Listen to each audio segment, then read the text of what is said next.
नमस्कार दोस्तों, हर्षित द्विवेदी एजुकेशन में आपका स्वागत है। मेरा नाम है विनीत सागर। Recently NITI Aayog UNICEF India के साथ पार्टनरशिप किया है to attain sustainable development goals focusing on children. United Nations Organization का सस्टेनेबल डेवलपमेंट गोल्स के बारे में आपको पता होगा। टोटल 17 सस्टेनेबल डेवलपमेंट गोल्स है जिसे मेंबर कंट्रीज को 2030 तक अचीव करना है। और यूनिसेफ क्या करते हैं ये भी आपको मालूम होगा। यूनिसेफ का फुल फॉर्म है United Nations international children education fund.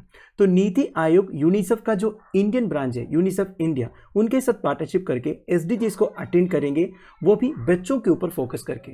तो आज इस वीडियो में इस न्यूज़ के ऊपर हम इन डिटेल डिस्कस करेंगे, साथ साथ में यूनाइटेड नेशंस ऑर्गेनाइजेशन का सस्टेनेबल डेवलपमेंट गोल्स के बारे में भी डिस्कस करेंगे। शुरुआत करते हैं दोस्तों। NITI Aayog and UNICEF India एक स्टेटमेंट ऑफ इंटेंट साइन किया है on the sustainable development goals with A focus on children. देखिए, सस्टेनेबल डेवलपमेंट गोल्स हमें अचीव करना है 2030 तक। तो ये सस्टेनेबल डेवलपमेंट गोल्स कैसे हम अचीव कर सकते हैं with A focus on children, इसके बारे में एक स्टेटमेंट ऑफ इंटेंट साइन किया है NITI Aayog and UNICEF India के बीच में। वैसे स्टेटमेंट ऑफ इंटेंट का मतलब क्या होता है? It is an outline of a potential research area for a project you would like to undertake that. मतलब बच्चों के ऊपर फोकस करके हम कैसे सस्टेनेबल डेवलपमेंट गोल्स को अचीव कर पाएंगे, इसके बारे में एक आउटलाइन प्रिपेयर किया है। मतलब क्या क्या प्लान है, क्या क्या स्ट्रैटेजीज है, ये सब इस स्टेटमेंट ऑफ इंटेंट में मेंशन्ड है। तो इसी तरह एक स्टेटमेंट ऑफ इंटेंट साइन किया है NITI Aayog and UNICEF India के बीच में। तो इस कोलैबोरेशन के थ्रू एक रिपोर्ट प्रिपेयर होगा on the state of India's children status and trends in multi dimensional child development.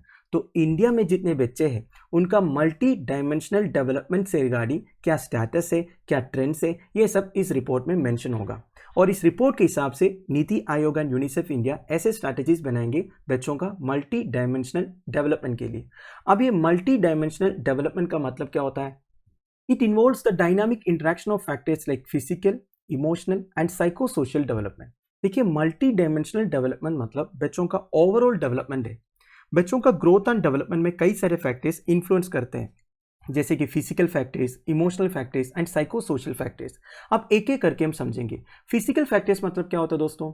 बच्चों का जो हाइट है, वेट है, उनको ठीक से न्यूट्रिशन मिल रहा है कि नहीं, ये सब फिजिकल फैक्टर्स में आप बोल सकते हो। अब इमोशनल फैक्टर्स का मतलब क्या होता है? It means how children start to understand who they are. बच्चे जब समझने लगते हैं ना दोस्तों, वो कौन है, वो क्या है, आगे बन के वो क्या कर सकता है, इस स्टेज को इमोशनल डेवलपमेंट आप बोल सकते हो। और साइको सोशल डेवलपमेंट मतलब क्या है? This is a stage where children develop social relationships and increase their productivity and learning. अपने सोशल रिलेशनशिप्स डेवलप करने का एक स्टेज है साइको सोशल डेवलपमेंट।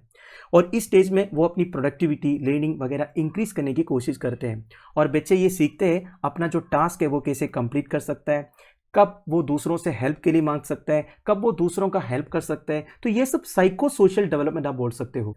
तो अब आप समझ गए ना मल्टी डायमेंशनल डेवलपमेंट मतलब क्या होता है। मतलब इसमें कई सारे फैक्टर्स आएगा, physical development, emotional development and psycho social development. और इस कोलैबोरेशन के through NITI Aayog and UNICEF India अलग अलग methods, technical analysis, reporting and action planning से अपना पहला रिपोर्ट प्रिपेयर करेंगे state of India's children with A focus on multi dimensional aspects of child development like health, nutrition, education, water and sanitation, protection and other relevant areas. तो आप समझ गए ना, सबसे पहले वो इंडियन चिल्ड्रन का स्टेट क्या है, हाल क्या है, सिचुएशन क्या है, ये समझेंगे। इसके बाद मल्टी डायमेंशनल एस्पेक्ट्स के ऊपर फोकस करेंगे चाइल्ड डेवलपमेंट के लिए, लाइक उनका हेल्थ के ऊपर कॉन्सेंट्रेट करेंगे, न्यूट्रिशन के ऊपर, education, water and sanitation, protection and other relevant areas के ऊपर। तो दोस्तों अब हम इंडिया में जो एक्सिस्टिंग चाइल्ड वेलफेयर प्रोग्राम्स हैं उसके बारे में डिस्कस करेंगे। वैसे ये सारे प्रोग्राम्स पुराने हैं पर ये अभी भी इम्प्लीमेंट हो रहा है। सबसे पहले ICDS, integrated child development services. ये प्रोग्राम 1975 में लॉन्च हुआ था and it is aimed at enhancing the nutrition, health and learning opportunities of infants and young children. तो बेसिकली ICDS 0 to 6 ईयर्स के बीच में जितने बच्चे हैं, मतलब इन्फेंट्स एंड यंग चिल्ड्रन, इनके न्यूट्रिशन, हेल्थ, लर्निंग अपॉर्चुनिटीज ये सब के ऊपर कॉन्सेंट्रेटेड है। along with their mothers, इनके मदर्स को भी सर्विसेज प्रोवाइड करेंगे ICDS के अंडर, ये आप ध्यान दीजिएगा।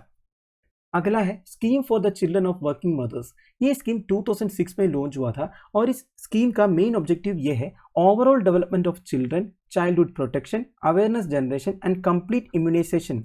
एडिशनली बच्चों के जो पेरेंट्स हैं इनके बीच में भी ये अवेयरनेस फैलाते हैं health, malnutrition and education के बारे में। अगला है child health and reproductive program. ये स्कीम काफ़ी पुराना है दोस्तों, 1951 में ये लॉन्च हुआ था। इसका मेन ऑब्जेक्टिव ये है to provide quality sustainable primary health care services to the women.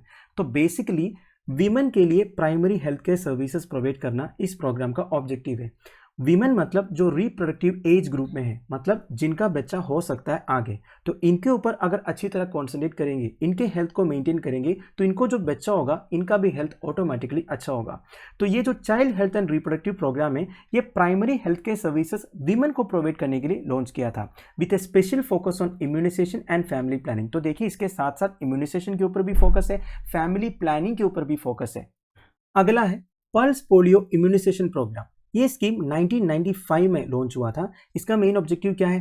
Polio myelitis करके एक डिसीज है, उन्हें कंप्लीटली इरेडिकेट करना। पोलियो माइलिटिस को कॉमनली पोलियो बोलते हैं। तो इसके लिए 5 साल के नीचे जितने बच्चे हैं उन्हें वैक्सीनेट करते हैं अगेंस्ट पोलियो वायरस। अगला है सर्व शिक्षा अभियान। ये स्कीम 2001 में लॉन्च हुआ था। इसका ऑब्जेक्टिव क्या है? आप सबको पता है, सारे बच्चों को स्कूल में एनरोल करवाना और इनके basic and elementary education complete करवाना। अगला है कस्तूरबा गांधी बालिका विद्यालय। ये स्कीम 2004 में इंप्लीमेंट हुआ था। ये स्कीम का मेन ऑब्जेक्टिव ये था, जितने girl students disadvantage groups of society से बिलोंग करते हैं उनके लिए क्वालिटी एजुकेशन प्रोवाइड करना, और इसके लिए रेसिडेंशियल स्कूल्स भी सेटअप किए थे with boarding facilities at the elementary level. अब एलिमेंट्री लेवल मतलब क्या है दोस्तों? क्लास 1 से लेके क्लास 8 तक का जो क्लासेस है ना, उसे आप एलिमेंट्री लेवल क्लासेस बोल सकते हो। तो क्लास 1 से क्लास 8 तक जितने गर्ल स्टूडेंट्स हैं वो रेसिडेंशियल स्कूल्स में पढ़ सकती है, उनके लिए उधर बोर्डिंग फैसिलिटीज भी होगा। यह है कस्तूरबा गांधी बालिका विद्यालय स्कीम। अगला है मिड डे मील स्कीम। ये स्कीम के बारे में आप सबको पता होगा। ये स्कीम 1995 में इंप्लीमेंट हुआ था। मेन ऑब्जेक्टिव ये था to improve the nutrition status of children. Class 1 से लेके क्लास 8 तक जितने बच्चे गवर्नमेंट स्कूल्स में या फिर गवर्नमेंट एडेड स्कूल्स में, लोकल बॉडी स्कूल्स में पढ़ते हैं ना, उनके लिए मिड डे मील प्रोवाइड करते हैं। इसका फायदा क्या होगा दोस्तों? बच्चे रेगुलरली स्कूल अटेंड करेंगे, उसके साथ साथ उनके क्लासरूम एक्टिविटीज में भी वो कॉन्सेंट्रेट कर पाएंगे। तो यह है मिड डे मील स्कीम। अगला है integrated programme for street children. नाम से ही आपको पता चल गया होगा, ये बेसिकली स्ट्रीट चिल्ड्रन के वेलफेयर के लिए है। ये स्कीम 1993 में इंप्लीमेंट हुआ था। मेन ऑब्जेक्टिव क्या है? Nutrition, shelter, sanitation, health care, hygiene वगैरह प्रोवाइड करना स्ट्रीट चिल्ड्रन के लिए। एडिशनली इनको education, safe drinking water, recreational facilities भी प्रोवाइड किए थे, एंड साथ साथ में protection against exploitation and abuse to neglected and destitute street children. आपको पता ही है दोस्तों, देश में स्ट्रीट चिल्ड्रन के साथ क्या क्या होता है। इनके साथ एक्सप्लॉयटेशन होता है, अब्यूज होता है। तो ये सबको प्रिवेंट करने के लिए भी काफी सारे प्रोविजंस था integrated programme for street children के। Finally national rural health mission. ये स्कीम 2005 में इंप्लीमेंट किया था। इसका मेन ऑब्जेक्टिव क्या था? To reduce child and maternal mortality, sanitation and hygiene, universal access to public services for nutrition. तो बेसिकली दोस्तों, चाइल्ड एंड मैटरनल डेथ जो होता है उसे रिड्यूस करना था, सैनिटेशन एंड हाइजीन प्रोवाइड करना है, एंड पब्लिक सर्विसेज के लिए सबको यूनिवर्सल एक्सेस प्रोवाइड करना। कोई ऐसा नहीं होना चाहिए जो पब्लिक सर्विसेज को एक्सेस नहीं कर पा रहा है या फिर अफोर्ड नहीं कर पा रहे। इसके लिए नेशनल रूरल हेल्थ मिशन लेके आया था। Thus the main emphasis was on services addressing children's and women's health, universal immunization etcetera. तो बेसिकली मेन फोकस किया गया दोस्तों बच्चे और विमेन का हेल्थ एंड यूनिवर्सल इम्यूनाइजेशन के ऊपर। तो दोस्तों that's it. Child welfare program से रिलेटेड मेजर इन्फॉर्मेशन मैंने आपको बता दिया। वैसे ministry of women and child development की तरफ से और भी कई सारे लेटेस्ट चाइल्ड वेलफेयर प्रोग्राम्स हैं जिसके बारे में मैंने इधर ज़्यादा नहीं बताया। वैसे अलग अलग वीडियोस के थ्रू आपको हमने बताया है इन सारे प्रोग्राम्स के बारे में, तो ध्यान दीजिएगा। अब हम वापस सस्टेनेबल डेवलपमेंट गोल्स की तरफ आते हैं। जैसे मैंने आपको पहले बताया, टोटल 17 सस्टेनेबल डेवलपमेंट गोल्स हैं। इन्हें सारे यूनाइटेड नेशंस मेंबर स्टेट्स 2015 में अडोप्ट किया था। वैसे मेजर ऑब्जेक्टिव क्या है? To end poverty, protect the planet, ensure that all people enjoy peace and prosperity by 2030। तो गरीबी को completely eliminate करना है, planet को protect करना है, और ये भी ensure करना है साथ साथ में सारे जो लोग हैं वो शांति और समाधान के साथ रहे 2030 तक। वैसे हमारे वर्ल्ड जो है काफ़ी सारे प्रॉब्लम्स फेस करते हैं, तो वो जो मेजर प्रॉब्लम्स है उन्हें कंप्लीटली एलिमिनेट करना और पीस एंड प्रॉस्पेरिटी अचीव करना, ये United Nations sustainable development goals का मेजर ऑब्जेक्टिव है।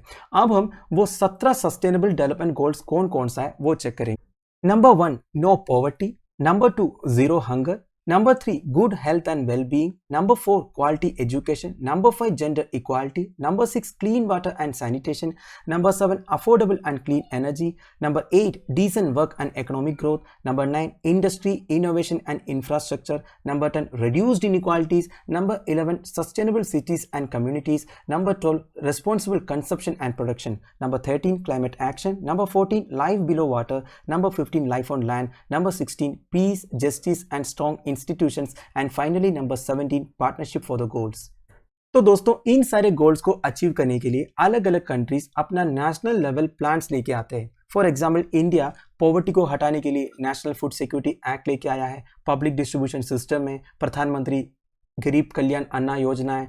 वैसे हंगर को हटाने के लिए भी कई सारे मिशन है हमारा. तो अगर आप देखोगे सारे के सारे जो गोल्स को अचीव करने के लिए हम अलग अलग गवर्नमेंट पॉलिसीज लेके आते हैं. इस तरह सारे कंट्रीज करते हैं और 2030 तक इन सारे गोल्स को हमें अचीव करना है. अब दोस्तों इन 17 सस्टेनेबल डेवलपमेंट गोल से यूनाइटेड नेशंस ऑर्गेनाइजेशन क्या इंप्लाई करता है इसके बारे में लिखा हुआ है. वैसे ये एक्सप्लेन करने की जरूरत मुझे नहीं लगता क्योंकि नाम से ही आपको पता चल जाएगा. फॉर एग्जाम्पल नो पॉवर्टी, गरीबी हटाने के लिए हर एक कंट्री को अपने अपने पॉलिसीज लेके आना पड़ेगा, मिशंस लेके आना पड़ेगा जैसे गवर्नमेंट ऑफ इंडिया ने किया है. फिर zero hunger, hunger completely eliminate करने के लिए फूड सिक्योरिटी अचीव करना पड़ेगा. फूड सिक्योरिटी कैसे अचीव करेंगे, आपको सस्टेनेबल तरीके से एग्रीकल्चर प्रोडक्शन इंक्रीज करना होगा. फिर गुड हेल्थ एंड वेलबींग, इसका मतलब क्या है, सारे सिटीजन्स को इम्यूनाइजेशन दिलाना पड़ेगा, वैक्सीनेशन दिलाना पड़ेगा, न्यूट्रिशन फूड्स देना पड़ेगा. फिर क्वालिटी एजुकेशन के लिए भी गवर्नमेंट की तरफ से अच्छे अच्छे पॉलिसीज चाहिए.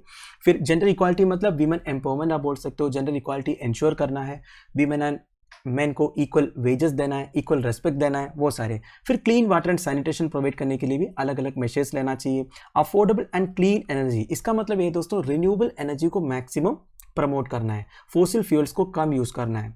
फिर क्या है, decent work and economic growth, सारे जो सिटीजन्स जहां भी काम करते हैं इनका डिसेंट तरीके से जो वर्किंग एनवायरनमेंट है वो प्रोवाइड करना, इनका इकोनॉमिक ग्रोथ भी इंश्योर करना, फुल एंड प्रोडक्टिव एम्प्लॉयमेंट दिलाना, ये सारे सस्टेनेबल डेवलपमेंट गोल 8 से इंप्लाई करते हैं. फिर इंडस्ट्री, इनोवेशन एंड इंफ्रास्ट्रक्चर, इसका मतलब क्या है, build resilient infrastructure, promote inclusive and sustainable industrialisation and foster innovation. देखिए इनोवेशन को भी प्रमोट करना है, बेसिक इंफ्रास्ट्रक्चर भी दिलाना है, इंडस्ट्रीज को भी प्रमोट करना है पर सस्टेनेबल तरीके से. सस्टेनेबल का मतलब क्या होता है, मैंने आपको हर बार बताया है, ऐसा आपको नेचुरल रिसोर्सेज को एक्सप्लॉइट करना है ताकि वो आने वाले जनरेशन के लिए रहे.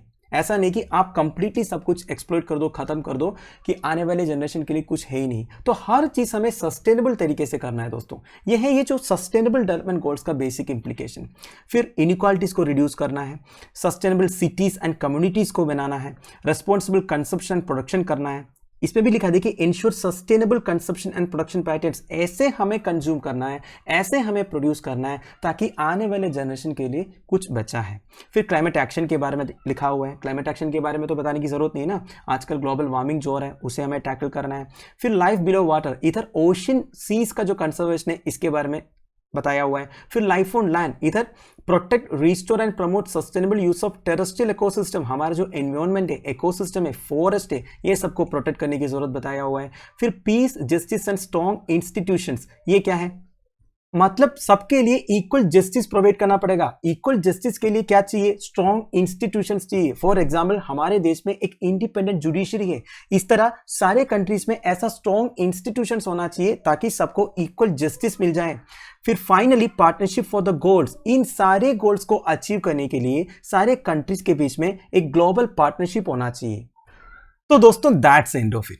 आई होप आपको वीडियो इंफॉर्मेटिव लगा हो. लेक्चर की पीडीएफ एज यूजुअल आपको टेलीग्राम चैनल में मिल जाएगा जिसका लिंक नीचे प्रोवाइडेड है. Thank you for watching. Bye bye, have a nice day.